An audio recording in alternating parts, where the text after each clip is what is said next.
Om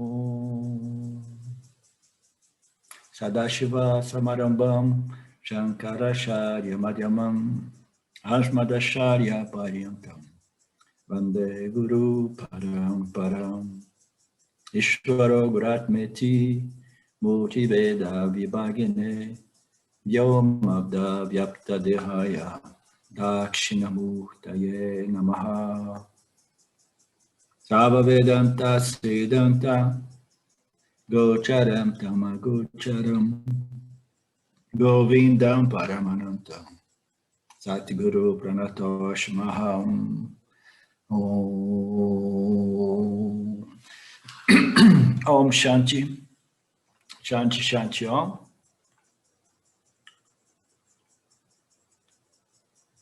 Bom dia, Vedanta Brasil. Então, hoje nós voltamos aqui para dar continuidade ao Upanishads, capítulo 6. Ontem nós vimos alguns versos, né, ainda, né, expondo a criação. Nós estamos na fase da explicação da criação, né? Ishvara, como Ishvara ilumina as bainhas, como ele produz os jivas. No verso 173, ele faz referência ao verso anterior, que dizia que todos os seres, né, significam todos os corpos sutis e densos de todos os jivas. Por causa da íntima associação de Ishvara com o intelecto, e esse intelecto em constante modificação, então isso faz aparecer como se Ishvara, né, Nirguna Ishvara, que é a consciência, também estivesse em constante modificação. Parece que Ishvara muda porque o intelecto muda. Nós desdobramos esse verso ontem.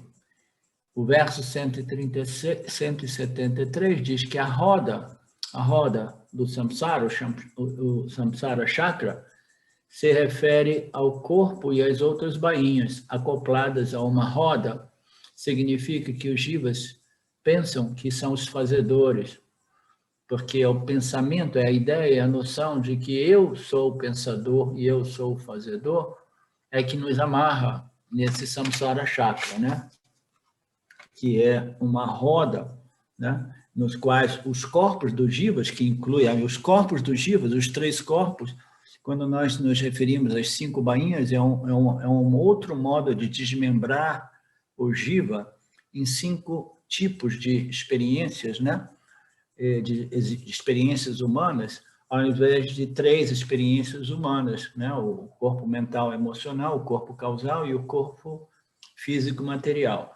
Então, esses jivas, esses corpos ou essas bainhas, elas ficam amarradas a samsara como se samsara fosse uma roda, né?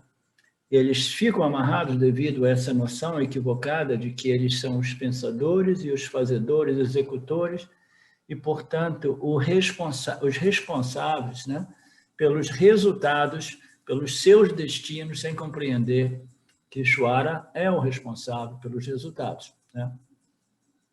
Girar significa que, impelidos por suas vasanas, eles ficam presos nesse ciclo, né, retroalimentado, né, produzido, né, ou compelido por suas vasanas, e eles vão repetidamente fazer as mesmas ações. As mesmas ações é um modo de ilustrar o quanto mecânico seja um jiva humano, mas ainda assim, não necessariamente ele ficará eternamente amarrado às mesmas boas e más ações repetidamente. Nós temos o intelecto humano com uma capacidade discriminativa que nos permite de romper com a tirania desse samsara chakra, dessa roda que nos aprisiona nesse ciclo, vasanas, pensamentos, sentimentos, palavras e ações que irão reforçar as nossas vasanas. Nós temos a capacidade de compreender Ishvara, né, como os 3 corpos macrocósmicos, e a gente tem a capacidade, né, de reprogramar os nossos corpos causais, reprogramá-los de acordo com o Dharma, essa ordem cósmica, de tal modo que a gente possa desenvolver essas vasanas que são conduzentes a nosso autoconhecimento e libertação.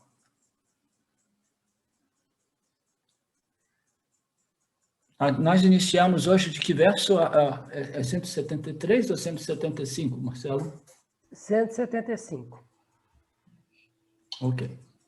Então, o verso 175 diz que Ishvara controla os jivas e controla os objetos físicos. Existem dois tipos de objetos na criação, né? Existem os objetos sencientes e os objetos inertes. Os objetos insencientes são os assim chamados jivas, né? Eles são jivas porque eles possuem não somente um corpo causal e um corpo denso físico, mas eles possuem um corpo sutil. E é neste corpo sutil, né, que esse reflexo, essa consciência refletida, ela ocorre, né? Então, o jiva é um ser, é um objeto senciente, né? E Ishvara controla todos os jivas, porque Ishvara é o programador do universo. Ele controla todos os jivas, né, a partir do corpo causal macrocósmico do universo, né? E ele controla não somente os objetos sencientes, os assim chamados jivas, mas ele controla o comportamento de todos os objetos inertes também. Ali os objetos físicos se referem aos objetos inertes. Em outras palavras, Ishvara controla tudo.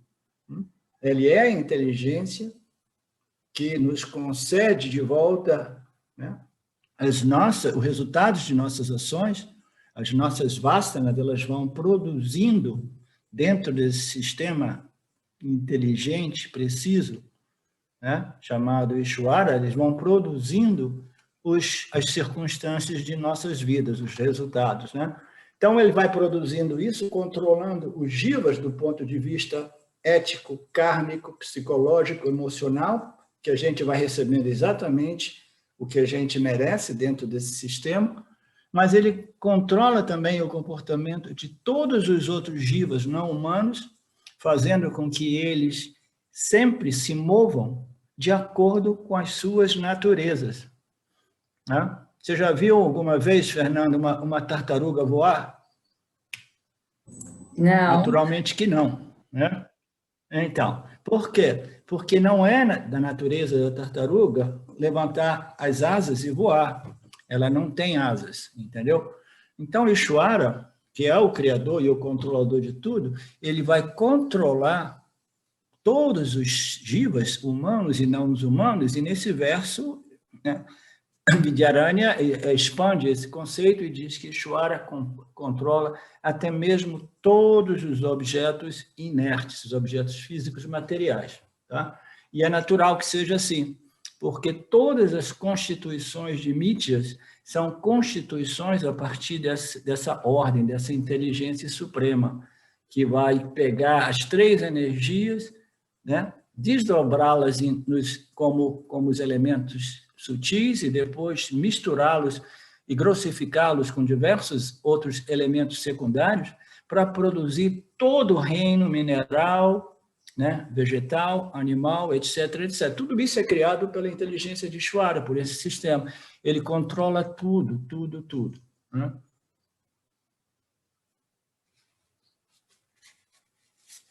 O verso 176, Vidyaranya continua dizendo: eu sei o que é a virtude, mas não é minha tendência praticá-la. Eu sei o que é o vício, mas abandoná-lo ou desistir dele não cabe a mim. Esse é Ishvara. Eu faço o que me diz certo Deus, assentado em meu coração. Duryodhana afirma no Mahabharata. Então, essa é uma passagem do Mahabharata, que é muitas vezes citada, que aparece também no Bhagavad Gita, né? Que ele diz, eu sei, eu conheço o que é o Dharma, eu estudei as escrituras do Dharma, Eu sei o que é a justiça, eu sei o que é agir e me comportar em harmonia com essa ordem cósmica, mas ainda assim existe uma força dentro de mim que me impede, me compele a agir opositamente a esta compreensão. Então, todos nós conhecemos essa força. Essa força é a força das vasanas. Portanto, todas as nossas vasanas que são em violação desta ordem cósmica, elas precisam ser revistas, revisadas, examinadas e convertidas ou transformadas em vasanas harmonizadas, em harmonia com essa ordem cósmica. Isso se nós quisermos viver uma vida saudável e feliz, e neste processo de desenvolver as qualificações mentais, emocionais, intelectuais necessárias para o autoconhecimento. Então, todos nós sabemos disso. Eu tenho essa clareza, porque agora eu estudo Vedanta já há algum tempo. O Siddham me disse no outro dia, não, eu estou mais interessado em Nitya, eu estou mais interessado em Karma Dharma, porque eu sei o quanto é importante eu me alinhar com esta ordem cósmica. Entendeu? E é corretíssimo, a menos que a gente consiga controlar, regular e converter as nossas vasanas adármicas em vasanas dármicas, o autoconhecimento e a libertação, ela permanece simplesmente como uma utopia, um sonho. Entendeu? Então, a gente sabe disso. E o Duryodhana disse naquela passagem, e o Vidyarani extraiu aquela passagem do Gita, e falou que eu sei o que é a virtude, eu compreendo o que é Dharma, mas eu não tenho uma tendência a praticá-la, eu não consigo aplicá-la, eu não consigo viver de acordo com esta minha compreensão. O meu conhecimento e minha vida são dois, não são alinhados, não é a mesma coisa, Eu não consigo viver o que eu sei. Do mesmo modo, Duryodhana diz, eu sei o que é a injustiça, eu sei o que é a dharma, eu sei o que é o vício, eu sei o que é uma ação inapropriada, mas não consigo desistir dela. Aí ele diz, por quê? Porque não cabe a mim, mas cabe a Ishvara. Ishvara é o controlador de todo o corpo macrocósmico causal. E ele me concede, ele me deliver, como é que se diz deliver, Fábio? Ele me entrega, Ele me entrega as minhas tendências, as minhas predisposições, as minhas vasanas, a manifestação das minhas ações precedentes, anteriores, ele me concede isso.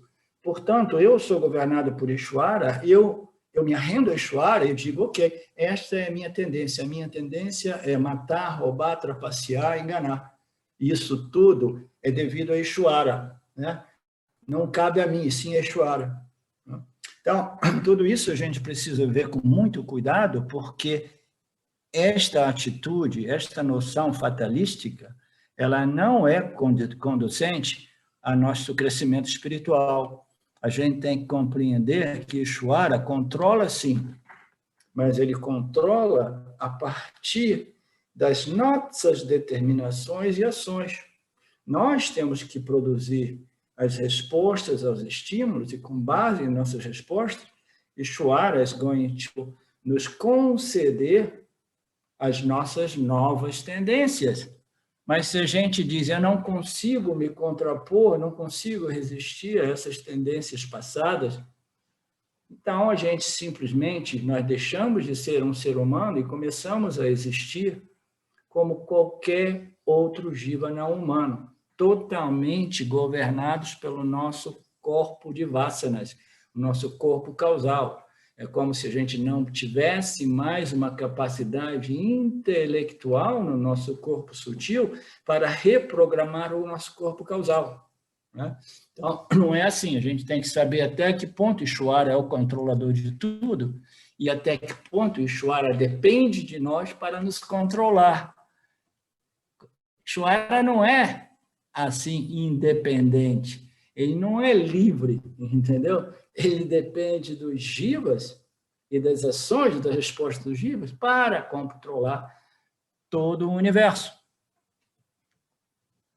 Não cabe a mim, e sim a Ishvara, dizia Duryodhana.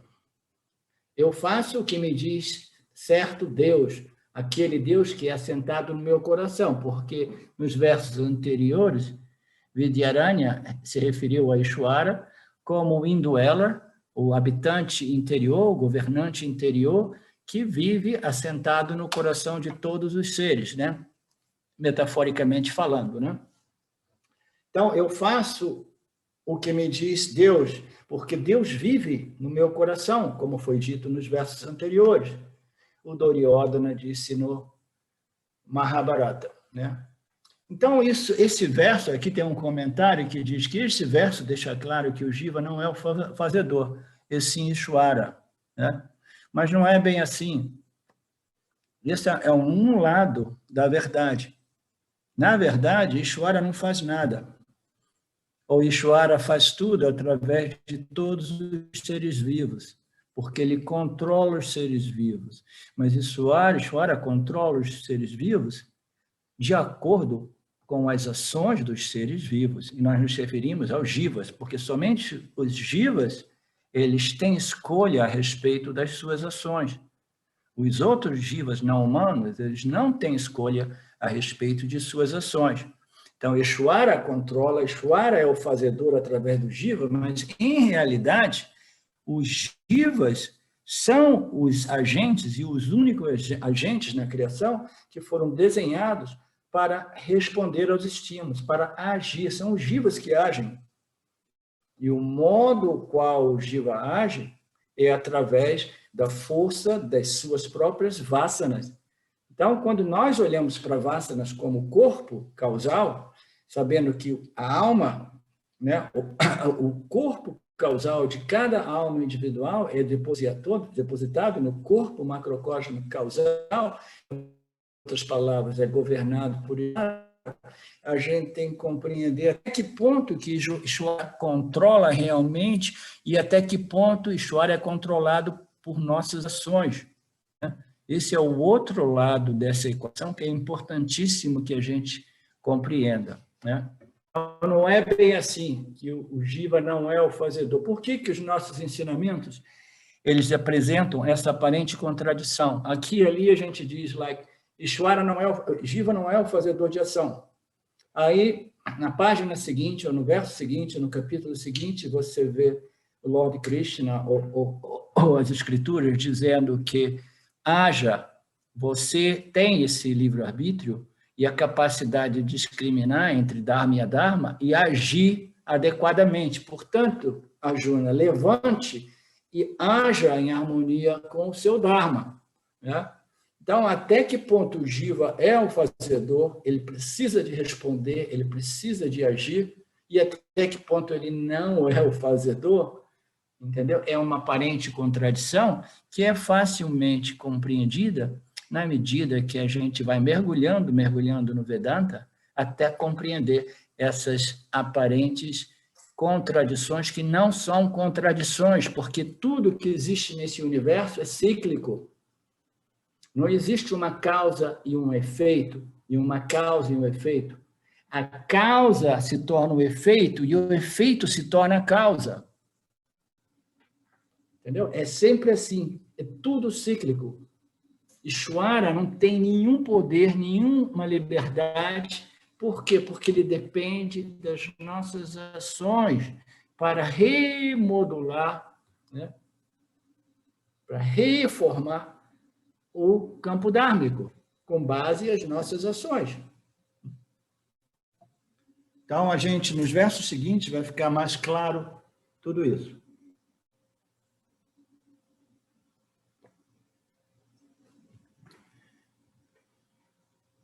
O verso 177.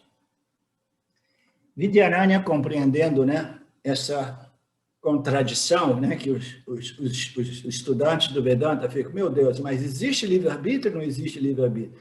É Ishvara que controla tudo, portanto eu posso lavar minhas mãos e me entregar a Ishvara, ou eu tenho que realmente fazer um esforço para me melhorar? Mas quem é que vai melhorar se é Ishvara que é o responsável, o governante de tudo, né? Então, Vidyaranya, conhecendo esta problemática, né, ele volta a abordar esse tema, dizendo: não interprete este verso anterior como significando que o esforço individual do jiva é desnecessário para o crescimento e a libertação, pois Ishvara transforma os corpos de todos os jivas de acordo com a maneira pela qual Ishvara é invocado. Né? Então, nós invocamos Ishvaras a nos controlarmos de acordo com o quê? De acordo com os nossos pensamentos, motivações, intenções, palavras e ações. Então, a gente vai colocando no sistema as nossas ações, as nossas determinações, né? E deste modo a gente vai invocando Ishvara a apresentar ou a nos conceder o nosso Prarabdha Karma. Então, a oração, a ideia da oração, da prece, é uma forma de invocar Ishvara a apresentar o nosso Prarabdha Karma de modo o modo ao qual nós estamos interessados, né? Então, se eu quero ser rico, né, economicamente, financeiramente, materialmente, então eu vou colocar as ações apropriadas, as ações alinhadas com o meu objetivo, que é riqueza material, e eu vou colocar uma prece para Ishvara, dizendo: Lorde Ishvara, eu sei que você é o controlador de tudo, porque as minhas ações adequadas são somente alguns dos fatores, mas existem tantos outros. Portanto, né, eu dedico essa ação a você com uma prece para que você facilite, né, a manifestação desse meu desejo, que é um ganho físico material. Tá? Então, a gente vai invocar Ishvara fundamentalmente com a ação, né, alinhada com o meu objetivo, com uma determinada atitude que inclui Ishvara nessa equação, devido a essa compreensão da grandiosidade de Ishvara. E assim ainda assim a gente sabe que a nossa ação não basta. A gente invoca Ishvara responde e nos controla. Controlar significa ele entrega os resultados para a gente. Ele vai remodelando as nossas circunstâncias, as situações. A gente coloca a ação e na nossa colocação de ação com uma determinada atitude de dedicação ao campo, a gente está automaticamente invocando Ishvara para Ishvara, né, apresentar os nossos Prarabdha Karma. Porque tudo aquilo que a gente faz é uma invocação a Ishvara. Mas eu nem penso em Ishvara, não interessa. Mesmo que você não acredite em Deus, tudo que você faz é uma invocação a Ishvara para manifestar o seu Prarabdha Karma. Tá? Então, mas Ishvara é cruel, está fazendo isso e aquilo. Ele está simplesmente facilitando o seu ciclo kármico. Você coloca uma ação, essa ação vai impactar o campo, ele vai retornar para você e ele vai ser como um facilitador. Ele foi invocado por você para te trazer de volta esses resultados. Em outras palavras, Ishvara controla os resultados do campo, os resultados que são designados para cada jiva humano. Ele controla, sim, os resultados. Mas quem é que controla a ação do jiva? A gente vai dizer, uma atitude fatalística diria assim: é Ishvara, porque ele me controla através das minhas vasanas, né? Então Ishvara controla tudo. Ele controla os resultados e ele controla as ações, porque ele, através das vasanas, ele vai compelir mecanicamente, tiranicamente, todos os jivas a agirem segundo essa ignorância cósmica universal. Mas não é bem assim, porque Ishvara nos concedeu a inteligência humana, o livre-arbítrio, a capacidade de discernir e determinar, conectar os pontos e reajustar, redirecionar nossas vidas, e só on, né? Então Ishvara, ele tem esse poder de controlar os resultados, mas ele não tem o poder absoluto de controlar as respostas do Jiva aos resultados que Ishvara nos apresenta. Ishvara vai apresentando os resultados, mas ele não nos controla absolutamente, totalmente. As vasanas estão influenciando, mas o nosso livre-arbítrio, devido a esse mérito kármico, né, condicionado e educado pelas escrituras, vai permitindo a gente controlar e regular a tirania dessas vasanas e redirecionando as nossas vidas. Tá? Não interprete este verso como significando que o esforço individual de regular e controlar essas vasanas é desnecessário para a libertação, pois Ishvara, ele controla todos os jivas de acordo com a maneira pela qual Ishvara é invocado. Ficou claro esse ponto? Que nós temos uma responsabilidade grande, né? E nós invocamos Ishvara através de nossas ações. A gente não pode simplesmente, né, ir para o bar e encher a cara todo dia, entendeu? Ou tomar, ou fumar maconha todo dia, ficar totalmente chapado e tamásico. E ainda assim, esperar que Ishvara nos apresente uma mente clara, focada, satívica e contemplativa no dia seguinte? Não, porque nós invocamos Ishvara a nos conceder no dia seguinte uma mente tamásica, focada, né? Reativa. Como é que nós invocamos aquela situação? Através das nossas ações. Quando nós fomos para o bar na noite seguinte e bebemos uísque e fumamos maconha quando chegamos em casa. Então, nós somos responsáveis porque as nossas ações invocam Ishvara o modo qual ele apresenta ou concede a nós os nossos prarabdha karmas.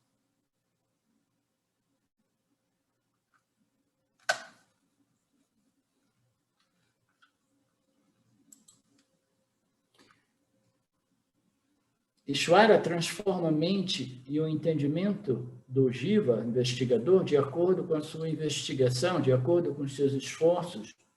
A ideia de Ishvara como governante interno, de Indwella, o governante interior, né? A ideia de Ishvara como governante interior é frequente. Eu prefiro o interior, hein, Alex? O Alex não está aqui com a gente, mas ele me disse que, para mim, me referi a ele, para ele ir corrigindo o texto, como nós temos feito ultimamente. A ideia de Ishvara como governante interior é reconhecidamente utilizada para justificar a não ação. Prefiro a não ação, Alex, ao invés de... Não, em vez de... Não, está escrito originalmente não ação aí? Sim, né? Ou inação? Não ação. Tá, ok. Então, não é isso, não. Então, mas o que eu quero, Alex, modificar, a ideia de Ishvara como governante interior ao invés de usar reconhecidamente utilizada, eu prefiro que você escreva popularmente ou frequentemente utilizada para justificar a inércia do jiva em referência às práticas espirituais necessárias para a libertação, tá? Para ficar mais claro, porque, caso contrário, pode dar margem a má interpretação. Veja bem, quando eu traduzo os textos do James, ou qualquer texto, eu me sinto livre de modificá-los, muitas vezes, para evitar possíveis desinterpretações ou interpretações equivocadas. A ideia de Ishvara como governante interior é frequentemente ou popularmente... Popularmente é correto, Fábio? Sim, né? Então, por que isso ocorre? A ideia de que Ishvara, como o governante de tudo, é muito frequentemente utilizada como justificativa para a inércia do jiva com referência às práticas espirituais absolutamente necessárias para a sua libertação. O que significa dizer que, não, Ishvara é o governante de tudo, ele é o controlador de tudo, não existe nada. Essa é uma discussão filosófica que existe desde a eternidade. Existe o livre-arbítrio, não existe. Os filósofos, eles podem passar uma eternidade discutindo esse ponto, entendeu?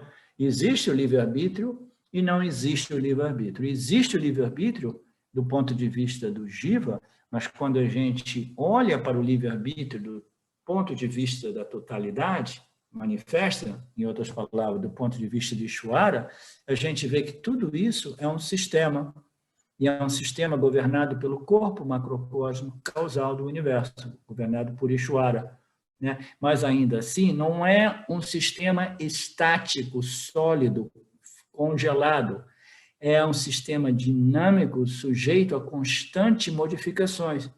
E o Jiva tem o poder de implementar a modificação nesta equação vasanas e ações e resultados de ações, né?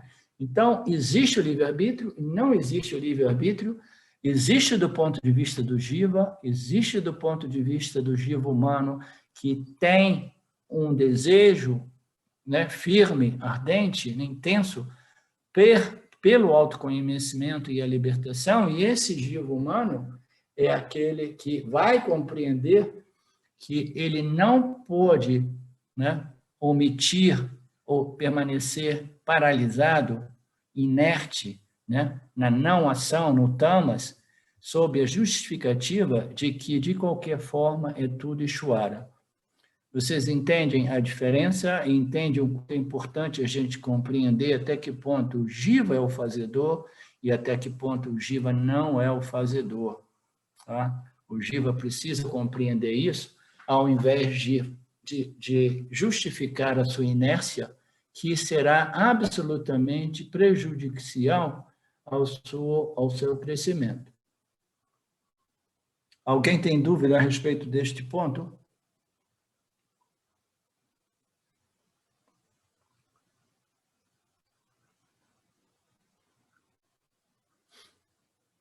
O verso 178. Isso não contradiz o fato de Ishvara fazer com que tudo aconteça.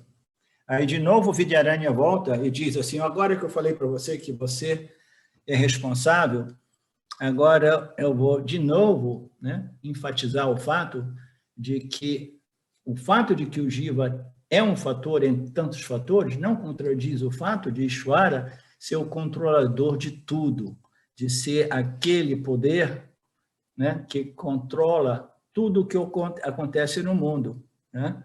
Isso não invalida, isso não é contraditório, isso não cancela o fato de que Ishvara é o Karma Paladata, aquele que controla o resultado de tudo e de todos, né?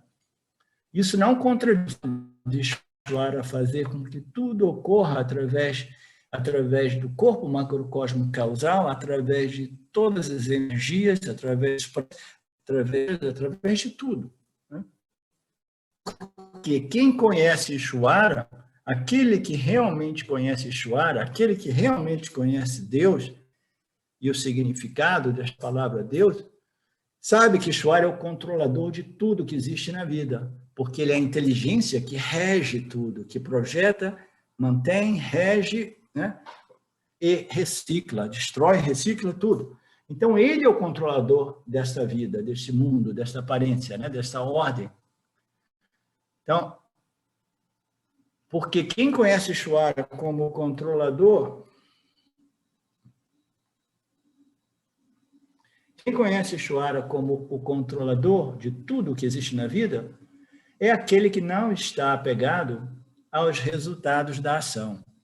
Então, a beleza desse conhecimento vedântico, né, apresentado pelo Karma Yoga, que é uma disciplina dentro da umbrella do Vedanta, é que a partir do momento que nós claramente compreendemos Mithya, o relacionamento entre Ishvara, Jiva e o campo, e o modo qual tudo é somente a consciência, né, a compreensão de tudo isso, livra o Jiva de toda a aflição, a expectativa, a ansiedade referente aos resultados das ações, que são totalmente, né, sob a jurisdição de Ishvara.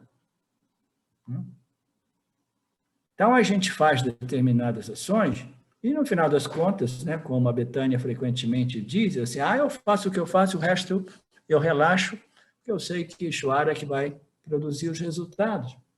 Então, aquele que compreende esse relacionamento entre Ishvara e o Jiva, onde é que está isso? Ele sabe que não vale a pena ser apegado aos resultados das ações. O Karma Yoga, né, não é apegado com controle, aquele que compreende Ishvara como aquele que controla tudo e todos, aquele que nos concede os resultados, ele sabe que é inútil estar apegado aos resultados das ações, mas ele compreende a importância e a responsabilidade que cabe a ele, o Jiva, a respeito das ações que ele coloca para invocar Ishvara a produzir um Parabhada Karma que seja favorável à minha elevação espiritual. Né? Essa é a compreensão que o Karma e o Dharma Yoga do Vedanta nos proporciona. O Karma Yoga, que é a prática espiritual característica da cultura védica, baseia-se no fato de Ishvara, o campo dármico, controlar os resultados. Ishvara é a causa inteligente, a causa eficiente, ele é a causa energética, e ele é a causa material, e ele é o campo, que nada mais é do que Jagata. Ishvara manifesto como campo. Né? Então, o Karma Yoga é a prática espiritual característica da cultura védica, que se baseia no fato de Ishvara como o campo dármico, Ishvara manifesto como o campo das ações e das experiências do Jiva, né? Esse campo ele é auto-inteligente, ele é autorregulado, é uma ordem inteligente que é sempre autorreguladora, né? Ele é um campo vivo. Né? Ele sabe que esse campo está controlando tudo. Né? O campo parece um campo inerte, muito embora existam diversos seres sencientes, mas não, até mesmo os objetos inertes, eles são Ishvara, eles são feitos de Satya, de Sattva, né? Ishvara como controlador da vida. Onde é que eu estou aqui? Porque quem conhece Ishvara como controlador da vida não fica apegado aos resultados. O Karma Yoga, que é a prática espiritual característica da cultura védica, baseia-se no fato de Ishvara, né, que também é o campo da ação, que é o campo físico, material, né, manifesto, esse campo inteligente, autorregulador, né, regulante, ele controla tudo. Esta é uma atitude de não apego aos resultados. Essa atitude, ela só é possível através da compreensão clara, firme, né, desses ensinamentos referentes à Mithya, que é uma parte da equação sem a qual o autoconhecimento, ainda assim, ele é sujeito a muitos conflitos. A gente precisa compreender Mithya e compreender que o Jiva humano ele não tem nenhum controle sobre os resultados, mas ele é absolutamente responsável por suas ações. Porque, caso contrário, a gente acaba encontrando a situação de diversos, assim chamados, gurus, que sabem ou não sabem, digamos que saibam que eles são Satya, sabem que eles são a consciência, sabem que eles são a Satya, né? A consciência livre e independente, mas ainda assim não tem nenhuma compreensão de Mithya. Portanto, eles se confundem, porque eles pensam que Mithya é Satya e Satya é Mithya.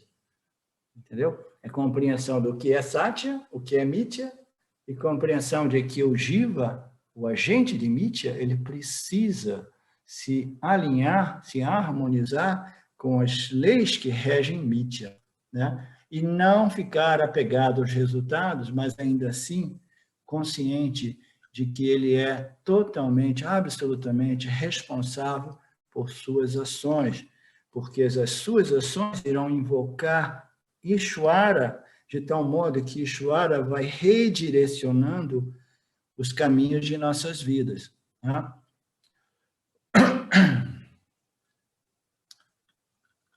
Alguma reclamação, Renato?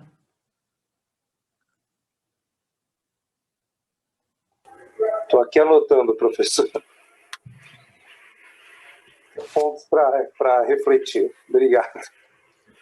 Nada, querido.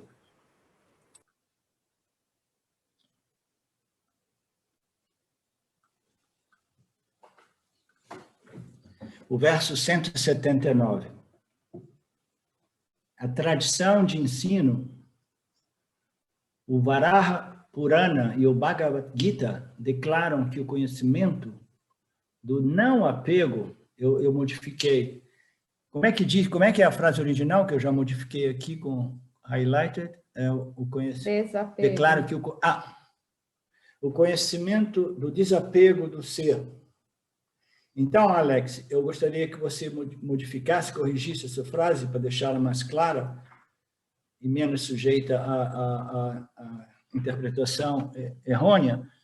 Eu gostaria que fosse: e o Bhagavad Gita declaram que o conhecimento do não apego da consciência plena, tá? Declaram que o conhecimento do não apego da consciência plena é a causa da libertação. Tá? Em outras palavras, o Bhagavad Gita e os outros, aqui eles fazem, o Vidyaranya faz relação à tradição de ensino e à tradição do Vedanta, os Upanishads, fundamentalmente falando. Mas os Upanishads, eles se desenvolveram ao longo dos milênios e se apresentaram como Puranas. Puranas são os ensinamentos Upanishads que são apresentados na forma de histórias com personagens, com reis, com guerreiros. Então, Puranas são essas histórias mitológicas que são os Upanishads apresentados de uma forma mais atraente, mais entretenimento, etc, etc. Então, a tradição de ensino Upanishadic, os Puranas, inclusive o Bhagavad Gita é um outro Purana, ok? Todos esses ensinos do Vedanta declaram que o conhecimento da consciência plena como absolutamente livre e independente de todas essas sobreposições que ocorrem, né, devido ao poderoso Maya, essa sobreposição dos objetos do universo, né? Então, declaram que esse conhecimento da natureza da consciência plena como livre e independente, ela não deixa que essas projeções se ataquem, se aprendam, se apeguem a ela. Quando a gente diz que o não apego, o desapego, por que eu modifiquei essa palavra, Alex? Em vez de desapego, o conhecimento do desapego do ser, né? Eu prefiro o não apego, porque o desapego nos dá a impressão que talvez o ser pleno, a consciência, ele tenha que fazer um esforço para desapegar dos objetos sobrepostos nela. Não, a natureza da consciência é absolutamente independência de todos os objetos. Ela é livre e independente, nenhum objeto realmente se gruda nela, se apega nela, do mesmo modo que nenhum objeto se apega no espaço, ou afeta o espaço, né? Então, este conhecimento da natureza, a carta, ok? Da consciência é aquilo que não faz nada, e a carta é a outra palavra que eu me lembrei ontem, a consciência é a carta e é... Nirvikara. Como é que é? Nirvikara. Nirvikara é ela que não é apegada por nada, não é impactada, não é manchada por nada, tá? Então, a natureza do ser, o conhecimento dessa natureza, a carta em Nirvikara do ser, da consciência plena, conduz à libertação, né? Então, a gente só consegue, né, este processo de autoconhecimento e de retenção desse autoconhecimento na medida que a gente vai compreendendo mais e mais profundamente a natureza da consciência que nós somos, que é livre e independente do intelecto e de todos os pensamentos, objetos que ocorrem dentro do âmbito do intelecto. A consciência é ali, né, permeando o intelecto, vivificando o intelecto, o universo ocorre dentro do intelecto humano, ele parece apegado ao intelecto, mas se nós examinarmos as experiências humanas, a gente vê que os objetos existem fora do intelecto, mas eles aparecem dentro do intelecto, que fundamentalmente eles são impressões dentro do intelecto, e essas impressões elas existem dentro do âmbito da consciência.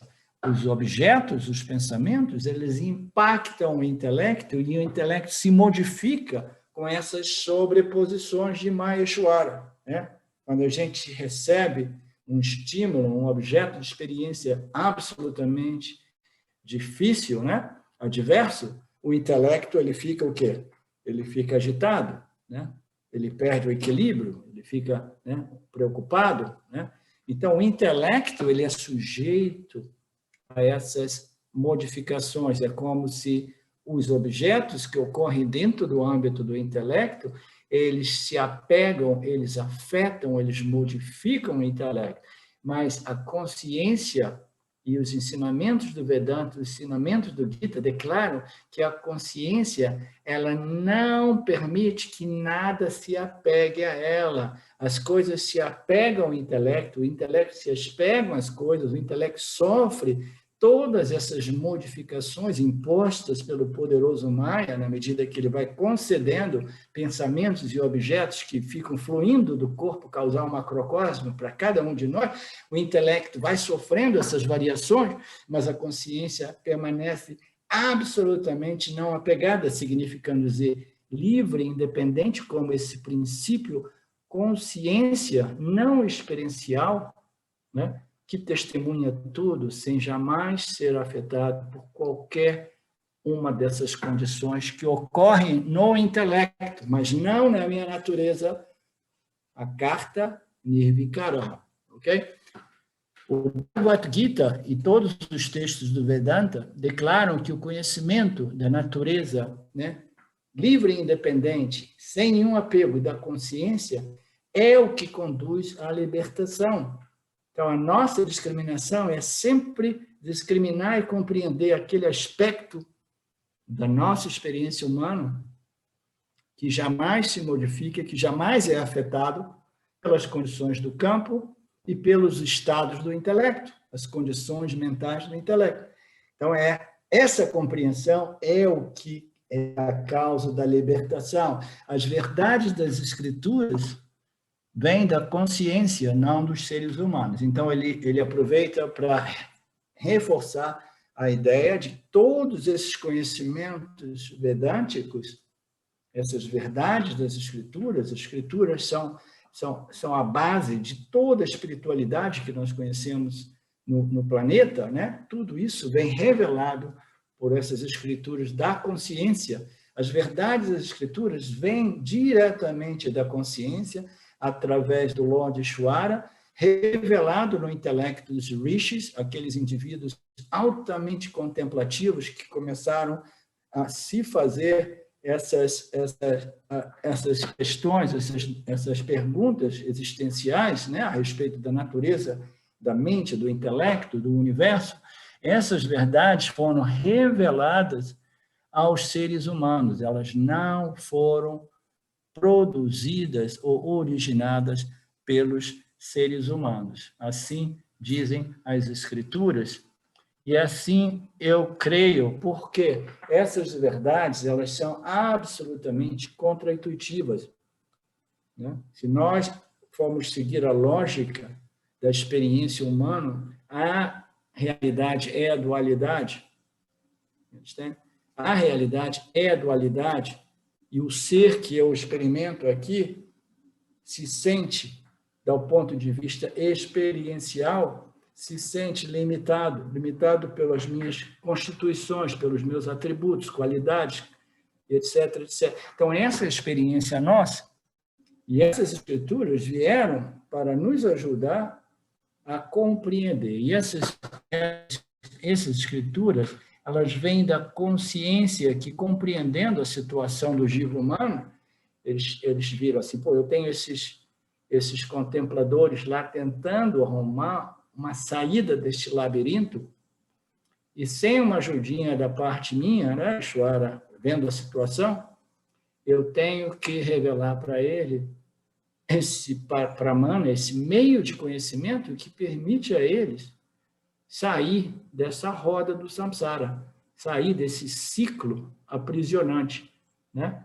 Esse ciclo totalmente fundado na compreensão equivocada de que a realidade da natureza é a dualidade, e eu sou pequeno, insuficiente, inadequado, e eu preciso do que eu preciso como meio de me equilibrar, me satisfazer, né? Então, essa ignorância, ela requer estas revelações que vêm diretamente da consciência para os jivas humanos através dos rishis. O verso 180 diz que as escrituras afirmam que o temor a Ishvara faz com que as forças da natureza operem. O temor a Ishvara, nesse sentido, não é um medo paralisante, né? Porque o temor a Ishvara a gente tem que compreender do ponto de vista do jiva humano, né? Os outros jivas, eles não concebem nenhumas noções intelectuosas, né, a respeito de Deus. O jiva humano, sim. Então, esse temor a Ishvara, ele significa mais uma compreensão e reverência, né, a Ishvara como o controlador de Mithya, né, aquele que concede os resultados a todos os jivas humanos, né? Então, as escrituras afirmam que essa reverência a Ishvara, esse temor a Ishvara, permite que as forças da natureza operem. E a gente sabe, o verso anterior, um dos versos anteriores, dizia que Ishvara, essa ordem, esse sistema, né, ele é autorregulador, ele é autointeligente, ele controla até mesmo todos os seres inertes. Ele opera, ele rege tudo, né? As forças da natureza são as leis através das quais Ishvara rege Mithya e controla e recicla tudo, né? Então, essas são as forças que ele utiliza para manter e sustentar e reciclar todos os objetos de Mithya. Então, a reverência a Ishvara faz com que essas forças da natureza operem. Essa reverência a Ishvara é do ponto de vista do jiva, né? Que o temor a Deus que muitas religiões falam, você tem que temer a Deus, porque se você compreender Deus, você vai temer a Ele de uma perspectiva positiva, no sentido de que você vai compreender a importância de você se conformar, se alinhar com as leis cósmicas naturais que regem o campo, de modo que você possa viver em harmonia com essa ordem. Se a gente não respeita essa ordem, se a gente não se alinha com as leis que operam, que regem o campo, o que ocorre? Ishvara irá nos conceder os resultados dessas respostas ou ações inadequadas que trarão sofrimento e condições adversas para a nossa satisfação pessoal. Então, toda pessoa inteligente, ela chega a esse ponto de compreender Deus, Ishvara, e desenvolver essa reverência e se adequar às suas leis cósmicas de modo a ser feliz. Então, é um temor inteligente, não é um temor cego, do mesmo modo que uma fé, uma confiança pode ser cega ou pode ser uma fé totalmente embasada na compreensão de determinados fenômenos, de determinados princípios. Então, Ishvara como um princípio, né, ele precisa ser compreendido de modo que a gente possa confiar nessa ordem suprema e a gente possa reverenciá-la, respeitá-la, porque a gente sabe que nós somos aqueles contribuindo, invocando Ishvara, de modo que Ishvara possa nos retribuir as nossas ações, os resultados dos nossos esforços, etc. Então, as escrituras afirmam que o temor a Ishvara faz com que os jivas humanos, entendeu? Eles se adaptem, eles se harmonizem com essas forças que regem o campo, né? Então, nós precisamos nos adequar, nos alinhar, nos harmonizar, se nós quisermos viver de modo feliz e com uma mente, né, mais calma e tranquila, né? Então, essas forças da natureza, elas são principalmente, né, elas se referem às leis psicológicas, né, operam na psique humana, né? Então, são as leis, eles se referem principalmente, nesse caso, às leis éticas, kármicas, psicológicas que condicionam a nossa experiência humana. A gente sabe que existem muitas leis que regem o campo físico, o campo dos objetos inertes, no macrocosmo e no micro, né? Se a gente for analisar a estrutura subatômica do átomo, existem leis operando em todos os níveis, até mesmo no nível macrocósmico. Mas existem leis operando no corpo sutil, no intelecto. Essas leis são leis éticas, kármicas e psicológicas. Então, a gente sabe, se a gente tiver reverência e amor, respeito e dedicação a Ishvara como essa ordem inteligente, Ishvara irá conceder a nós um futuro melhor, uma mente mais purificada e elevada, né? Porque nós invocaremos Ishvara deste modo, através desta atitude de reverência, né? Que aqui é apresentada como temor, né? Essas forças, as quais Ishvara controla e rege o campo, do ponto de vista do Jiva, são forças, são leis éticas, kármicas, psicológicas, que vão afetar a psique do Jiva humano, né? Quando você não segue essas leis éticas, leis kármicas, as leis psicológicas,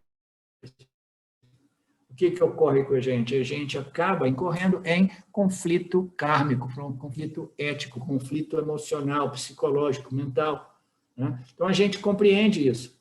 O corpo sutil nosso, ele é sujeito a essas leis que operam na psique humana, né? Então, do mesmo modo, Ishvara, ele vai operar em todas as forças que controlam e regem os objetos inertes. Então, esta reverência, esse respeito, entendeu? Invoca Ishvara até mesmo a reger o nosso campo, entendeu? De modo harmonioso. Então, se a gente respeita os meios ambientes, a gente respeita os outros seres vivos, e a gente age em harmonia com essa ordem criada pelo Lorde Ishvara, a gente vai invocar Ishvara a manter essa harmonia do sistema sempre intacta, né? Então, esse respeito a Ishvara como grande e poderoso, aquele que controla, rege, concede nossos destinos como seres vivos, entendeu? Ele se expande não somente essas leis psicológicas, éticas, kármicas, mas até mesmo em todas as leis através das quais Ishvara rege o campo. Então, quando você não segue essas regras, quando você não segue os dharmas estabelecidos por essa ordem cósmica inteligente, você sofre. Qual é o imediato sofrimento que a gente experimenta quando a gente viola essas leis do Dharma, essas leis do campo, essa harmonia, né? Essa inteligência, essa ordem? Quando a gente quebra essas ordens, o resultado negativo que a gente sente é um sentimento de culpa, um sentimento de inadequação, de ter feito alguma coisa não apropriada, e a gente começa a experimentar um certo conflito interior, né? Então, o corpo sutil, ele é regido por essas leis, de novo, éticas, kármicas, psicológicas, né? Então, a gente se sente culpado toda vez que a gente faz alguma coisa extremamente inadequada. Esse temor não é infundado, esse respeito, essa reveneração, como se diz? Eu apenas falei diversas vezes. Reverberação. Hã? Não. Reverberação. Não. Não? Qual é a palavra que eu usei recentemente, substituindo a palavra temor? Reverência. Então, essa reverência do Jiva, a respeito, né, nesse texto ele apresenta a palavra o temor, né, esta reverência do Jiva, ela não é uma reverência infundada, não é uma reverência infantil, entendeu? É uma reverência inteligente, né?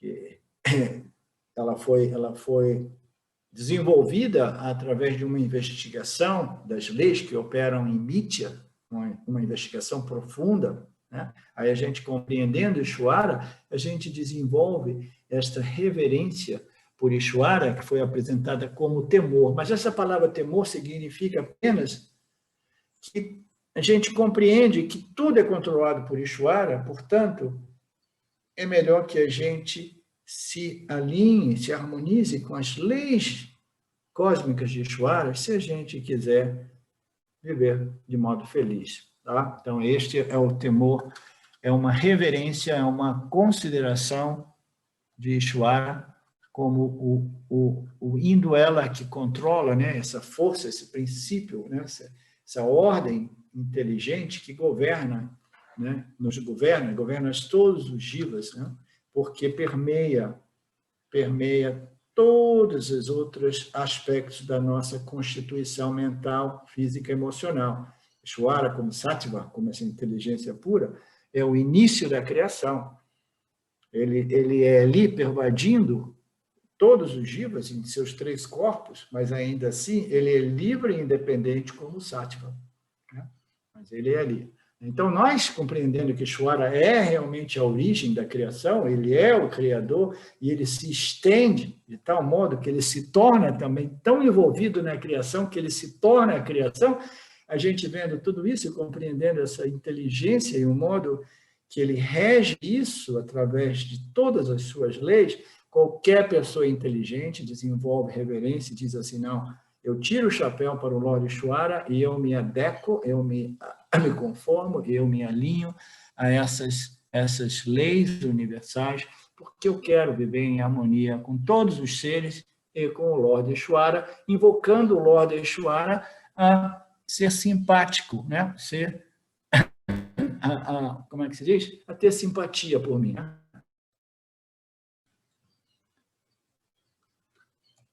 Entre aspas.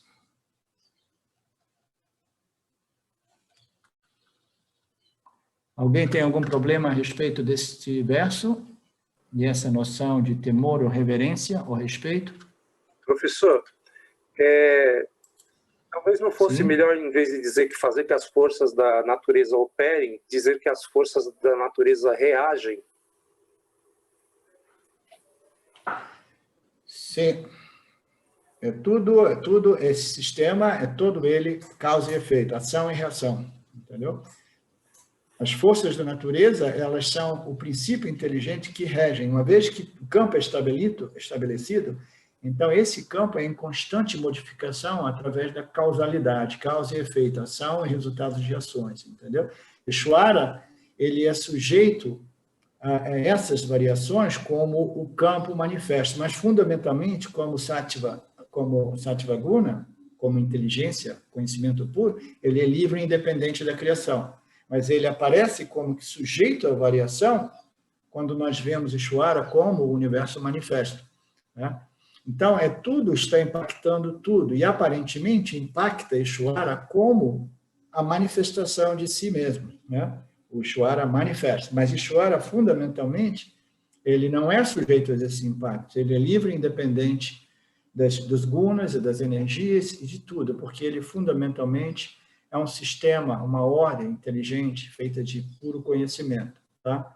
Então, e não é. A gente pode dizer que o Ishvara, ele reage, né? Mas é mais correto dizer que ele é um sistema que governa, que rege everything a partir dessa ordem, desse sistema inteligente, entendeu? Que inclui os jivas, inclui a participação dos jivas humanos, entendeu?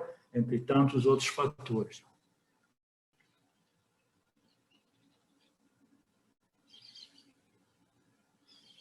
O verso 182, Ishvara cria, Ishvara remove o corpo causal, que é o criador do mundo. Ishvara cria e Ishvara destrói, ou remove, ou cancela o corpo causal. O corpo causal macrocósmico, que é o criador do mundo. Então, de novo, a gente tem que sempre contextualizar essas passagens dos nossos textos e compreender, porque, como vocês sabem, diversas vezes as escrituras, os nossos textos, apresentam Ishvara, né, se referindo ao Brahman, e outras vezes Ishvara se referindo a Ishvara, Saguna Ishvara. Em outras palavras, diversas vezes se refere a Nirguna Ishvara, outras vezes se refere a Saguna Ishvara. Ishvara manifesto como o Lorde do Universo, essa ordem inteligente, que é a causa eficiente, a causa inteligente da manifestação. A gente tem que sempre olhar cada um desses versos para contextualizar e saber exatamente ao que essas palavras se referem, né? Quando ele diz assim que Ishvara cria e destrói o corpo causal, ele não destrói, ele remove, ele cancela, ele enrola, ele esconde, entendeu? Ele cria, ele esconde, entendeu? Ele manifesta aquela passagem que dizia que Ishvara, né, que a consciência ela produz Ishvara Jiva em Jagata, do mesmo modo que uma pintura é demonstrada quando ela é desenrolada, né, e feita visível. Aí, quando você enrola a pintura de novo, ela não existe, ela não deixa de existir, mas ela não mais manifesta aos olhos dos outros. Existe, mas existe enrolada, entendeu? Dentro da pintura, né? Então, dentro daquela analogia, Ishvara, ele cria como se estivesse desdobrando o universo a partir do seu estado potencial semente, né? Ele desdobra, né? Desenrola, ele cria, e ele, ao mesmo tempo, ele descria, ele enrola de volta, ele esconde, ele cancela, ele remove. Eles usaram a palavra remove, mas não é realmente remoção, é como se fosse um desenrolar e um enrolar de volta. E aqui ele diz que Ishvara cria e remove o corpo causal. O corpo causal macrocósmico, que em outras palavras é o Lorde Ishvara, né, é o criador do mundo, né, o corpo causal macrocósmico. Então, naturalmente, esse Ishvara, no início do verso, se refere a Brahman, se refere a Nirguna Brahman, Nirguna Ishvara. Nirguna Ishvara cria e remove o corpo causal. Agora, como é que Nirguna Brahman, Nirguna Ishvara cria o corpo causal macrocósmico se ele não faz nada, né? Se ele é a carta, se ele simplesmente é uma presença, né? Ele é o substratum de tudo, ele não faz nada, assim ele cria. Então, de novo, essa discussão muito, muito, muito sutil, que nos próximos versos, talvez a gente tenha a possibilidade de desdobrá-la, entendeu? De que modo Brahman é Ishvara, de que modo Ishvara não é Brahman? Em outras palavras, Ishvara, o Lorde, é Brahman, da Brahman não é Ishvara. É sempre o mesmo princípio, né? Mithya é Satya, mas Satya não é Mithya. Mas, ainda assim, Saguna Ishvara e Nirguna Ishvara são tão intrinsecamente relacionados, entendeu?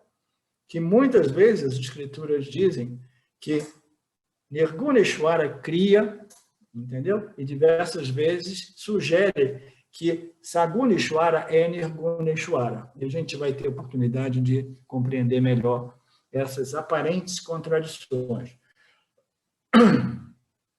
Neste contexto, eu adicionei essas duas palavras, Alex, para ficar mais claro e dar menos margem para má interpretação. Neste contexto, no contexto deste verso, por quê? Porque estava escrito, a palavra Ishvara se refere a Brahman. Se alguém lê isso, diz assim, ok, então toda vez que os textos disserem a palavra Ishvara, ele quer dizer Brahman. Aí o cara fica confuso, como quando dentro de um outro contexto, a palavra Ishvara não se refere a Brahman, mas se refere a Saguna Ishvara, ao Lorde do Universo Manifesto. Ok? Então, a gente precisa contextualizar. Portanto, eu coloquei essas duas palavras, Alex, neste contexto, no contexto deste verso, a palavra Ishwara refere-se a Paramatma, a Brahman. A palavra Ishwara se refere a Nirguna Ishwara, ok? Ou Brahman ou Paramatma, ok? Neste conceito. Por quê? Porque ele cria o corpo causal macrocosmo, o corpo causal macrocosmo se desdobra para criar o universo manifesto, e ele tem o poder de desdobrar o universo manifesto, entendeu? E remover esse universo e contraí-lo em seu estado potencial, que é alguma coisa que existe dentro do âmbito da consciência, mas ainda assim não existe dentro do âmbito da consciência, porque tudo isso existe somente como uma mera aparência, como mithya, ok? Neste contexto, a palavra Ishwara se refere a Nirguna Ishwara, ou Paramatma, ou consciência plena, antes e além da associação aparente da consciência plena, pura, com Maya. Nem mesmo essa associação é real, é uma associação aparente. Neste contexto, a palavra Ishwara se refere a Nirguna Ishwara, ou Brahman, a consciência original, pura, sem início, além do seu papel de criador. Né? Por quê? Porque diz que Ishwara, ela cria e remove o corpo causal. O corpo causal é o Lorde do Universo, é Saguna Ishwara. Ishwara cria sem fazer nada, o corpo causal, em outras palavras, Saguna Ishwara, o Lorde do Universo, aparece e desaparece, segundo esse poder de Ishwara, que é um poder inerente a Nirguna Ishwara, mas ainda assim não é inerente, porque Ishwara é um sem nada além de si mesmo, até mesmo um poder. Quando a gente entra nessas nuances, nessas sutilidades ou sutilezas das passagens dos nossos textos, entendeu? A gente precisa de ver tudo isso, né, com os olhos muito, muito discriminativos, para compreender essas possíveis, aparentes contradições. E tudo isso se resolve na compreensão, né, de que a onda do oceano existe, mas ela não é o oceano. Ela é o oceano, mas o oceano não é a onda. Né? As ondas do oceano existem e elas são resolvíveis no oceano. Então, a gente pode dizer as ondas do oceano são o oceano, né? Mas a gente não pode dizer que o oceano é as ondas que ocorrem dentro, na sua superfície, porque a gente estaria limitando o oceano às suas ondas. Do mesmo modo, a gente diz que tudo que existe em Mithya existe como uma sobreposição na consciência plena. Portanto, Mithya é Satya, mas a gente jamais pode sobrepor Satya em Mithya. Por quê? Porque Mithya é irreal e Satya é real. O irreal sobrepor o real do mesmo modo que uma miragem pode ser sobreposta na areia do deserto devido a determinadas leis da física óptica. Então, nós temos essas sobreposições que nos permite dizer que Saguna Ishwara é Nirguna Ishwara, mas Nirguna Ishwara não é Saguna Ishwara, porque Nirguna Ishwara é a única realidade. Saguna Ishwara é um produto dessa aparente associação de Nirguna Ishwara com Maya, que é um poder relacionado à consciência, mas que existe, porque tudo existe dentro do âmbito da consciência, mas que não é parte da consciência, porque a consciência é uma parte, é um todo, sem nada além de si mesmo. É um partless whole, é um todo sem partes. A consciência não é inclusiva de nenhum aspecto, fatores que pertencem à Mithya, porque Mithya é simplesmente uma mera aparência. Ok? Então, neste contexto, a palavra Ishwara se refere a Nirguna, Ishwara se refere a Paramatma, a Brahman, se refere à consciência original, pura, plena, ilimitada, sem princípio, sem nada além de si mesma, ela aparece, né, como o Criador, mas ela existe além do seu papel como Criador. O papel do Criador é assumido por quem? Por Saguna Ishwara, o corpo causal macrocósmico. E aqui tem um outro comentário que diz que, às vezes, os nossos textos se referem a Paramatma, que é Brahman, que é Nirguna Ishwara, que é a consciência plena, né? Não livre e independente de Maya. Às vezes, o texto se refere a Nirguna Ishwara, a Paramatma, como Ishwara em seu papel de criador do mundo. Às vezes, ela se refere, eu fico sempre, né, apontando isso e tentando resolver essa possível confusão e, principalmente, uma sobreposição de Satya e Mithya, que é uma sobreposição ainda mais perigosa, entendeu? Porque Satya jamais pode ser visto como Satya jamais pode ser visto como projetado, sobreposto em Mithya, como se Mithya pudesse se tornar real através dessa projeção de Satya e Mithya, porque Mithya é tão bom quanto não existente, como dizem as escrituras, é uma mera aparência, uma mera miragem. Okay? Então, aqui, o que é importante compreender é que, às vezes, os textos do Vedanta se referem a Paramatma, a Brahman, como Ishwara em seu papel de criador do universo, criador de Jagata. Né? O relacionamento íntimo entre Nirguna Ishwara e Saguna Ishwara será explicado mais detalhadamente em breve. Okay? Nos próximos versos, eles continuarão a abordar esse tema, de modo que a gente possa compreender mais claramente o relacionamento entre o real e o aparentemente real.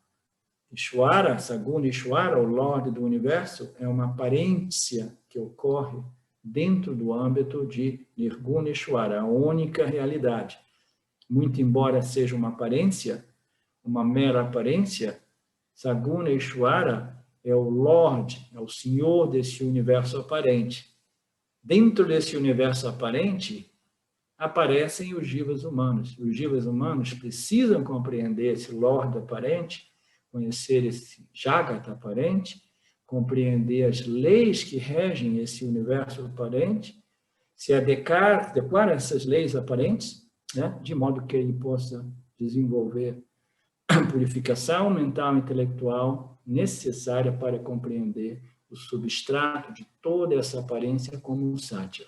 Tá? Então, não pense que Mithya é alguma coisa que a gente possa chutar como um balde e abandoná-la, não, porque é dentro dessa ordem aparente que o real pode ser compreendido e reivindicado como a real natureza deste aparente jiva.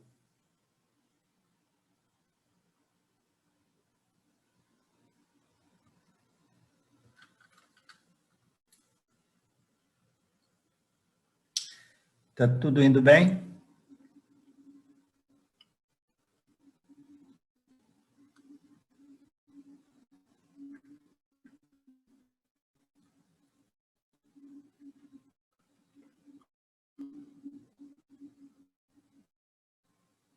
O verso 183. O mundo permanece em potencial como impressões em Ishwara, que o traz à existência de acordo com o karma de todos os seres. A criação é como o enrolar e o desenrolar de uma tela pintada. Uma tela, a palavra que eu queria me lembrar antes. A tela, ela tem um quadro pintado, uma pintura. Essa tela, quando enrolada, ela aparentemente esconde, né, o seu conteúdo, né, a sua pintura.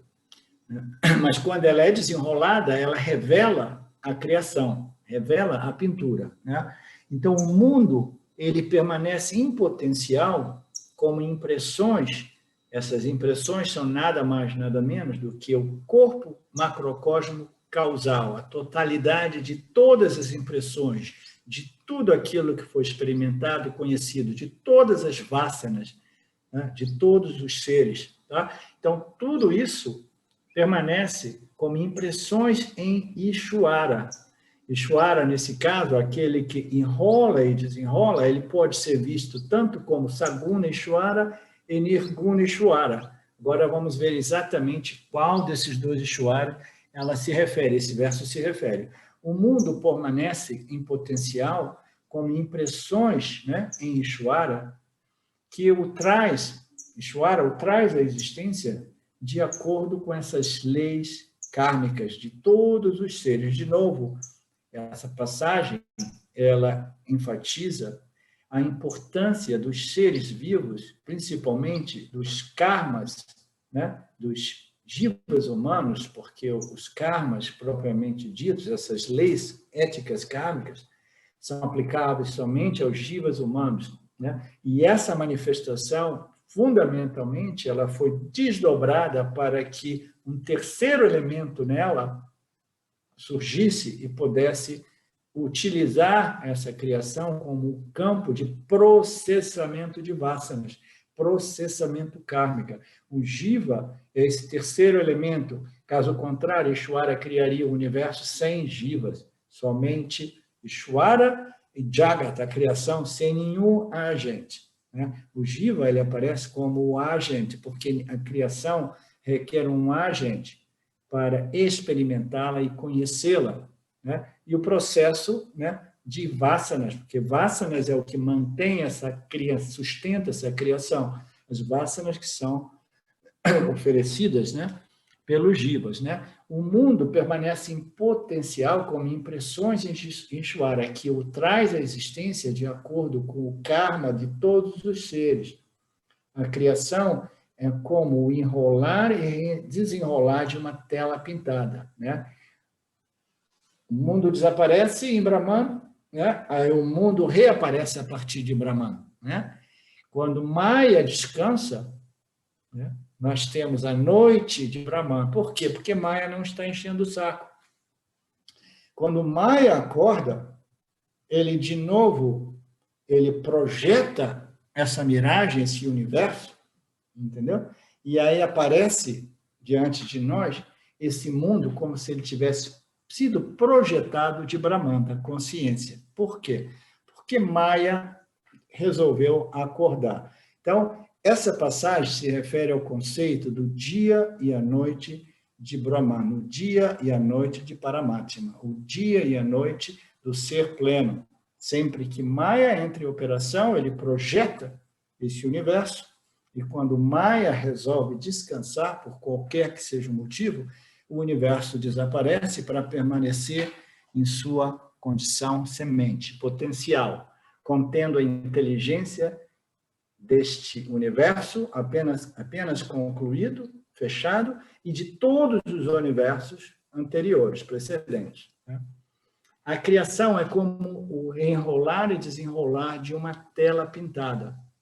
Pum! Nós estamos nos referindo ao conceito, né, a explicação da criação instantânea. Ela não ocorre realmente, entendeu? Progressivamente, linearmente, a partir de um início, o início da criação e o fim da criação, não. A criação existe sem início, beginningless. Ela não é linear, ela não existe dentro de um contexto temporal superior à temporalidade desta dimensão que nós experimentamos. A criação existe sempre e existirá sempre. Ela ou existe como a galinha ou existe como o ovo, existe como a semente da árvore ou existe como a árvore, existe como corpo macrocosmo causal recolhido, né, aparentemente em Maya, ou existe manifesta como Jagata, que contém todos os seres vivos, inclusive os jivas humanos. A criação é como um enrolar e desenrolar de uma tela pintada. Se a tela for enrolada, a pintura não é visível. Da mesma forma, quando o karma dos seres se esgota, o karma retorna a forma de semente, vasanas, e os jivas desaparecem em Ishvara, que por sua vez desaparece em Brahman. Olha que passagem interessante aqui, hein? Isso aí nos dá margem para discuti-la, interpretá-la, né? Muito profundamente. Se o universo se enrola, a pintura não é visível. Da mesma forma, quando os karmas dos seres se esgotam, esse esgotamento de karma não é um esgotamento definitivo, é um esgotamento temporário. A gente sabe que os nossos karmas, eles se esgotam diariamente.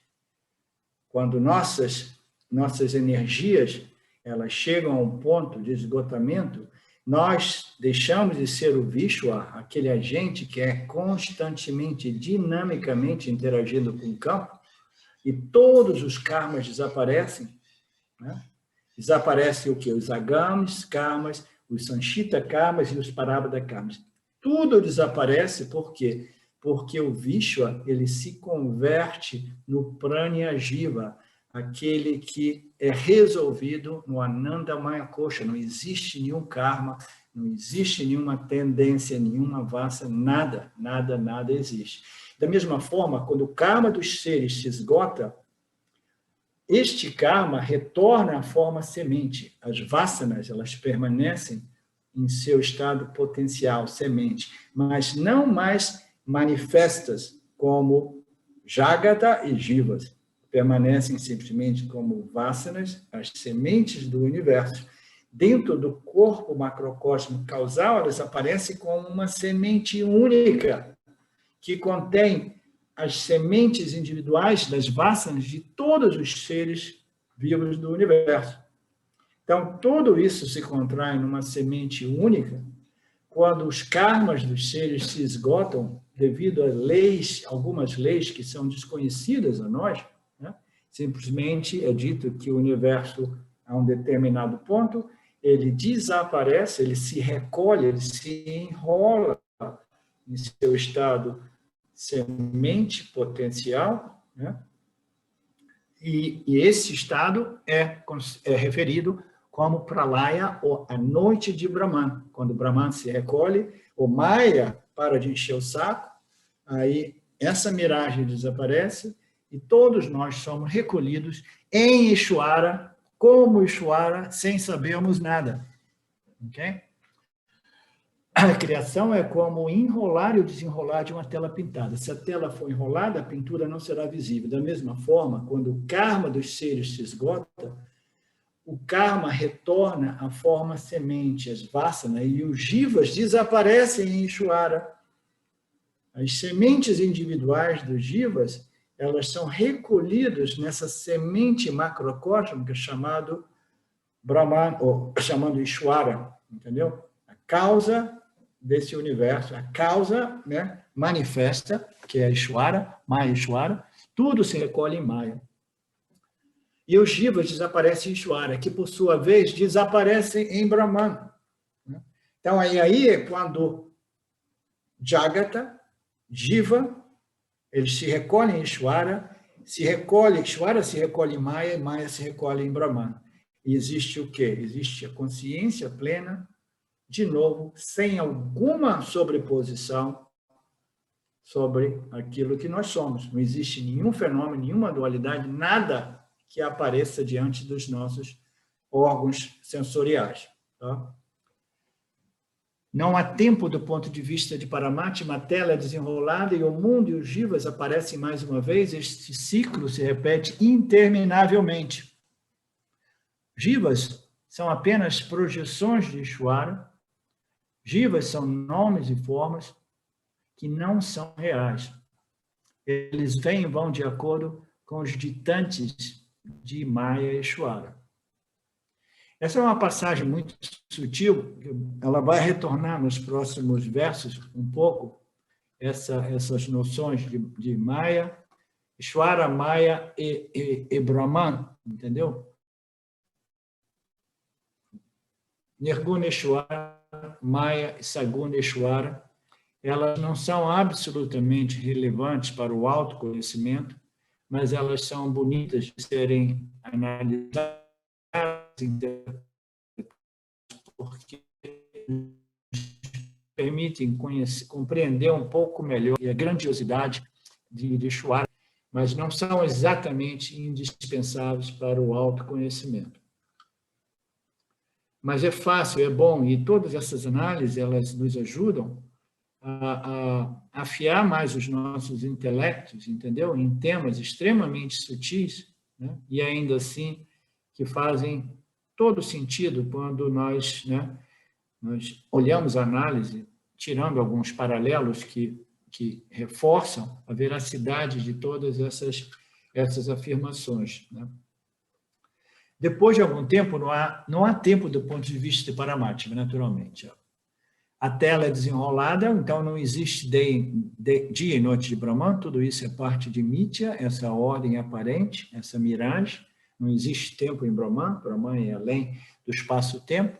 A tela é aparentemente desenrolada e o mundo e os jivas aparentemente surgem mais uma vez. É um ciclo intermitente. Como vocês sabem, essa criação não é linear, não existe o início dos tempos, o início da criação é cíclica, ela existe sem início. Os jivas são apenas projeções de Ishvara, elas são o desenrolar de Maheshwara. Os jivas, Jagata e todos os seres inertes. São nomes e formas que não são reais, muito embora existam como uma mera aparência. Eles vêm e vão de acordo com essas leis que são desconhecidas e incompreensíveis para o intelecto humano. Okay? Maya é um poder que governa este universo através das 3 gunas, e quando nós tentamos compreendê-lo, a gente infere que existe um causador, existe uma causa desse universo, e essa causa não é a consciência. Essa causa, então, é definida como Maya, ele pode ser inferido, mas ele não pode ser realmente compreendido pelo intelecto humano, e isso é repetidamente apresentado nos textos do Vedanta.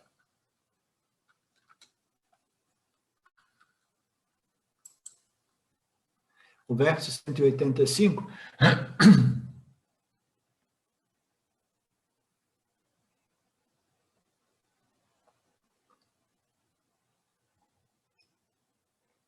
esse verso é legal. Ele traça alguns paralelos interessantes. A criação e a destruição do mundo, do universo, são comparáveis ao dia e à noite. Agora se refere ao dia e à noite nosso, como eu dizia antes. De noite, o que ocorre com o Vishwa? Com o Jiva em seu estado de vigília. O Jiva no estado de vigília, ele se torna Pranya. Pranya é o Jiva no estado de sono profundo. A criação e a destruição do mundo são comparáveis aos nossos estados de dia e de noite. Quando nós entramos no sono profundo, o que ocorre? A dissolução do mundo. O mundo desaparece. Buf! Por isso que a gente gosta tanto de entrar nesse estado do prânia, porque ali a dualidade, a diversidade, a pluralidade desaparece.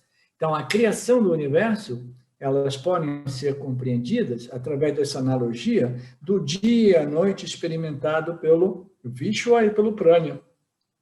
Quando o Vishwa se torna Pranya Jiva, o mundo vem dissolvido, não existe mais o mundo. Aos estados de vigílias e ao estado de sono, como eu disse antes. E pode ser também visto como uma simples abertura ou fechamento dos olhos. Quando eu fecho os olhos, eu não vejo vocês. Quando eu abro os olhos, vocês aparecem de novo. Eu fecho de novo, tudo desaparece. Quando eu fecho, vocês desaparecem, mas permanece o quê? Uma impressão de vocês na minha mente. Aí eu abro, vocês aparecem novamente. Então, esse dia e a noite de Brahman, elas são comparáveis até mesmo aos pensamentos que surgem e desaparecem em nossas mentes, entendeu? Toda vez que um pensamento surge, a gente se envolve com o pensamento, a gente está criando o nosso pratibhasika. O pratibhasika, a nossa realidade, a gente cria através do engajamento nosso com determinados pensamentos, objetos de pensamento. Então, tudo isso são analogias que nos permite compreender que esse mundo é uma mera aparência e esse mundo, seja ele o Pratibhasika ou o Vyavaharika, é essa projeção de Maheshwara. Pratibhasika é são as minhas vassas, as minhas impressões que, quando eu fecho os olhos, ela persiste, entendeu? Como a minha realidade mental e emocional. Né? Então, são paralelos que nos ajudam. A abertura e o fechamento dos olhos. Este verso apresenta a criação através de uma metáfora não temporal. Tá? E eu acrescentei, Alex, para ficar mais claro, este verso apresenta a criação através de uma metáfora, é a ideia da criação instantânea, não é linear, não é temporal. Este verso apresenta a teoria da criação através de uma metáfora não temporal, vírgula, não linear, vírgula, mas sim cíclica. Esse é um ponto importante para todas as pessoas que se beneficiam do Vedanta de compreender. Tá? A criação através de uma metáfora não temporal, não linear, mas sim cíclica. Este verso diz que a criação é instantânea. Então, se ela é cíclica, como ela pode ser instantânea? E se ela é instantânea, significa que uma vez ela apareça, ela permanece rígida e fixa, sem nenhuma modificação? Não. Porque existe um fator dentro dessa criação, eu esqueci o nome sânscrito, que é responsável pela constante modificação, que, em outras palavras, é responsável pelo fenômeno, o fator chamado tempo, o tempo que consome todos os objetos de criação. Então, este elemento, que eu esqueci a palavra sânscrita, eu vou lembrar para trazer na aula seguinte, esse elemento que se refere ao tempo, se refere a esse poder que faz com que tudo, né, apareça, cresça, se desenvolva, decaia e desapareça. Né? Então, este fator faz com que essa criação instantânea não seja rígida, mas seja em constante modificação. Então, essa criação cíclica instantânea, ela não significa uma criação rígida, fixa, que não se modifica, mas ela é dinâmica, ela é regida por leis e por alguns fatores que fazem com que o tempo consuma todos os objetos, que eles nasçam, se mantenham, se envelheçam e sejam reciclados. Tá? Então, essa criação instantânea, ela é uma demonstração dessa natureza temporal de tudo que existe na criação, ela é cíclica, ela existe eternamente, ela não é linear, tá? Ela é uma criação instantânea, mas em constante modificação devido a essas leis que criam, mantêm e sustentam e reciclam tudo, tá? A metáfora temporal é mais fácil de entender, porque todos os processos de pensamentos são condicionados pela ideia linear de tempo. Então, quando a gente pensa na criação do ponto de vista linear, temporal, é mais fácil, porque nós fomos educados, condicionados a pensar linearmente, temporariamente. Nós precisamos de compreender a criação como um fenômeno cíclico, instantâneo, entendeu? Que em constante modificação, tá? Que aparece, permanece como um todo por um período de tempo e retorna à sua condição semente, do mesmo modo que a árvore envelhece e morre, mas ela não desaparece devido à produção de suas sementes. Ok? Portanto, a metáfora temporal é mais fácil de entender porque todos os nossos processos de pensamento são embasados nessa ideia linear de tempo. Mas essa noção tende a sugerir que o esforço e tempo estão envolvidos para nos livrarmos das 5 baías.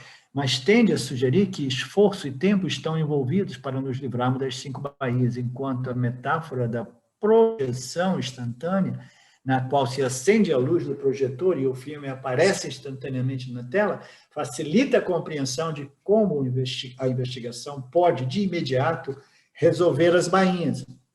Então, o que nós estamos vendo aqui? nós estamos vendo a comparação dessas duas teorias da criação, e essas duas teorias da criação, elas determinam um conceito de fatalidade e, por outro lado, um conceito de responsabilidade da parte do Jiva no que tange a sua libertação do samsara, né? Então, quando a gente diz que a temporal é fácil, é linear, as coisas vão ocorrendo assim, a gente está dando uma ideia.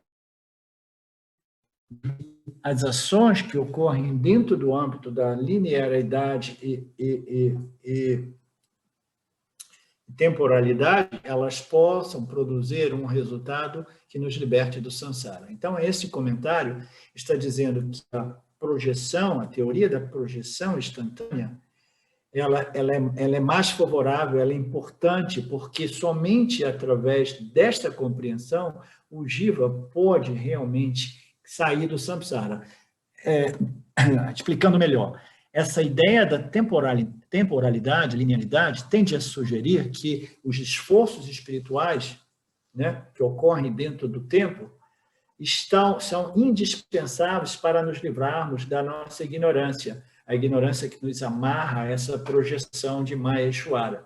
A gente pensa que, através do tempo, as ações que eu vou fazendo, que irão produzir resultados, dentro da linha do tempo, uma dessas ações irá produzir a ilimitação, que é a minha natureza. Jamais irá produzir, porque dentro do tempo, toda e qualquer ação é temporal e produzirá um resultado temporal. E todas as ações são limitadas e produzirão resultados limitados. Esse comentário está fazendo uma distinção entre a tendência de fazer coisas dentro da linha temporal, pensando que uma dessas ações possa nos libertar do samsara. Um dos resultados dessas ações possa nos libertar do samsara. Como nós sabemos, todas essas ações lineares e temporais, elas servem ao propósito de quê? De melhorar a nossa condição mental, emocional, intelectual, purificar o nosso intelecto, mas elas jamais nos libertarão do samsara, né? A noção que nos liberta do samsara é a compreensão de que este universo é cíclico, ok? Ele existe eternamente, ele existirá eternamente, e não existe nada que a gente possa fazer que possa modificar essa natureza eterna dessa ignorância, mas somente a compreensão de que tudo isso é mithya e que o substrato de mithya é a minha real natureza. Então, a metáfora da criação cíclica, não linear, mas instantânea, ela acende a luz do projetor e o filme aparece instantaneamente na tela. E essa compreensão facilita o entendimento de como a investigação, somente a investigação, a contemplação, o entendimento, seguindo a lógica como apresentada pelo Vedanta, tem o poder de imediato dissolver essa ignorância cósmica universal. Em outras palavras, somente a compreensão e não a ação pode nos livrar de samsara, livrar dessa condição chamada samsara. Isso não significa dizer que as ações apropriadas sejam dispensáveis ou sejam absolutamente não importantes. Elas são, a gente precisa compreender o que a gente pode obter através de ações e seus resultados. As ações produzem resultados e os resultados são mais experiências. Essas ações, elas servem determinados propósitos, mas se o nosso objetivo é moksha, é importante que a gente saiba que a ação jamais irá produzir a nossa natureza ilimitada, porque a nossa natureza limitada sempre esteve presente através de todas as nossas ações. E somente a compreensão de que essa natureza ilimitada é a nossa natureza sempre presente, nos liberta dessa roda chamada samsara. Ok? Eu espero que vocês não tenham ficado muito cansados com tudo isso. E se vocês se sentirem inclinados, é legal dar uma repassada nessa aula, porque ela aborda temas muito sutis, ok? E de repente, a gente pode abrir para algumas questões ou comentários, tá? Oi, Arlindo. Oi. Oi, Arlindo. Sobre isso que você colocou, tudo bom? Sobre isso que você colocou sobre a natureza descontinuidade do tempo, isso já existe uma teoria científica baseada na mecânica quântica que está cada dia mais, digamos, tomando força, de que o tempo existiria uma mínima unidade de tempo, que seria certamente muito pequena, né, imperceptível para a mente, e que então o que acontece? Isso já leva a ideia de que esse universo estaria sendo apresentado, digamos assim, em pequenos pacotes, né? Pequenos pacotes de tempo. Digamos, pode ser 1 trilhão de segundos, que são tão pequenos que a gente não detecta esses pacotes, né? E esses pacotes não pode ser um pacote meio, um pacote de 2, um pacote de 3, é um pacote, 2, 3, 4. E aí também existe outra teoria sobre a descontinuidade da gravidade. Ou seja, isso está mostrando, eu acho, bem ao encontro disso de que a formação, o universo apareceria, digamos, instantaneamente, né? E se dissolveria e apareceria instantaneamente. Não existe uma continuidade. Então, a ciência está clara, está mostrando isso, né? É igual que o princípio da descontinuidade da mecânica quântica, digamos, se baseia nisso, né? Então, muito, muito interessante isso, né? Né? Legal. Então, tá. Alguém tem mais alguma coisa ou podemos fechar? Professor? Oi, Fernando. Bom dia. Fábio, o seu microfone não está funcionando, não tá, a gente não te ouviu. Diga, Alô? diga, Fernando. Alô? Então, professor, toda essa reflexão dos versos, né, sempre nos remete à criação, né? Aí eu fico pensando assim, uma frase que eu escutei, se o Giva, se Deus não existisse, o Giva inventava, né? Ou seja, com a sua própria gene espiritual que ele tem, volta ele compor todo esse corpo de conhecimento, corpo de pequenos entendimentos, para levar de novo a grande compreensão, né? Então isso é interessante, né? Ou seja, aí eu fico pensando por que foi revelado, né? Por que essas verdades foram reveladas, né? A gente pensa assim como se baixou algo ou que foi esse gene, como o Krishna falou que está dentro do coração nosso, né?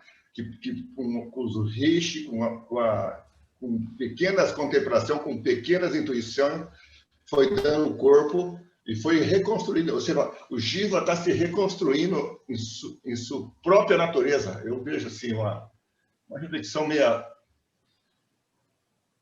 Essa frase, né? Se não tivesse... vamos ver. Veja bem, esse conceito de conhecimento revelado, né, ao invés de conhecimento originado pela mente humana, ele é fácil de compreender quando a gente vê as nossas recentes descobertas científicas, entendeu? Tecnológicas, digamos assim, e o quanto rapidamente elas têm surgido, né? E a gente pergunta quem é que criou isso tudo, entendeu? Então, quando a gente analisa tudo isso, a gente vai compreendendo que tudo isso já existia na criação como potencial, porque o conhecimento estava já ali. Aí o Jiva humano começou a contemplar sobre esses fenômenos objetivos, tentando, né, desenvolver tecnologias, coisas que facilitem, né, a nossa coexistência com os outros seres. Aí a gente vai dizendo assim, inventou isso, inventou aquilo, não inventou nada, entendeu? Isso também é parte daquilo que nós compreendemos como conhecimento revelado, porque este universo é feito de conhecimento puro. O computador, o laptop, a televisão, todas essas tecnologias, os carros modernos, entendeu? Esses aviões modernos, tudo sempre existiu como potencial, como semente. Entendeu? Tudo isso, tudo no universo é conhecimento revelado, fundamentalmente falado, porque tudo existe como potencial. Entendeu? Ishvara é a fonte de todo o conhecimento. Professor, o fator do tempo lá, o termo em sânscrito que você queria lembrar, não é Kala? Kala, yeah. Exatamente. Obrigado, Fábio. Kala. Como é que você achou isso? Eu lembrei por causa do ensinamento do Gita lá com o Swami Dayananda, ele explica a ação do Jiva como Prayatna, aquele que, né, o resultado de toda ação está na dependência de 3 fatores, né? O Prayatna que é o seu esforço individual dentro de Kala, ou seja, no momento apropriado, então vai produzir resultados favoráveis, né? E também na dependência de Daivan, né? Que é a multifatorialidade, é a Ishvara, né? Legal. Super. Você lembrava já era o seu tema de memória, porque eu sei que você é muito bom de quando ir lá e fazer uma pesquisa de 1 minuto e achar as coisas. Eu, quando vou na internet tentando buscar esses termos sânscritos, eu nunca encontro, né? Mas é isso mesmo. Kala, obrigado, Fábio. Beleza. Ok, então a gente se vê semana que vem, Ishvara permitindo, ou a gente se vê, aí de repente eu vou visitar o encontro do Fábio essa semana, do Alex, né? Agora que eu tenho uma personalidade espiritual nova, o Satya Aranha, né? Eu vou ser um participante entre outros, né? Está no mesmo fuso horário também, né, professor? Mesmo no fuso horário.